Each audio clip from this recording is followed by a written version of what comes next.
Now that we've got generative AI and automated asset creation, we're able to ask ourselves quite fundamental questions like who in marketing should be making assets? At giffgaff in the past, it's always been the preserve of copywriters and designers. But now with strict brand governance, generative AI and creative automation, we're able to allow other marketers to create their own on-brand and on-strategy assets. The very obvious ways that AI speeds up the creative process individually.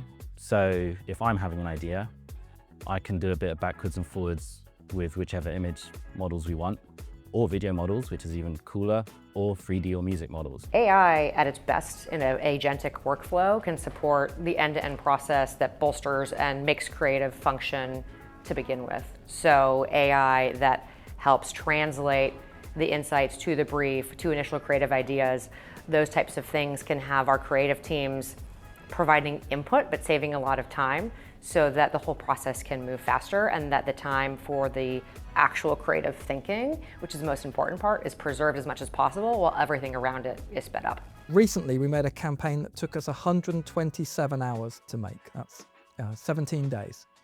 And we reran that exact same process with AI, and we were able to create it in 5 hours.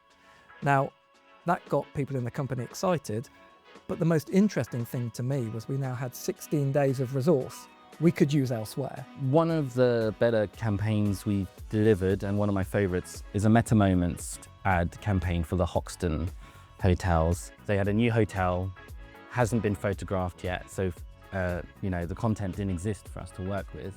So we flew over, took loads of photos with our iPhones and normal cameras, nice mix, and we used that imagery to then create an entire animated ad set. For me, this is like the sweet spot in content production in AI, is hybridizing it with existing mediums again. There are lots of campaigns and outputs that teams, and my team specifically, have delivered using AI. I would say the most frequent use has been the opportunity to use synthetic audiences to test the creative against very quickly before anything even goes into market to get real consumer feedback and optimize and adapt in a really agile way.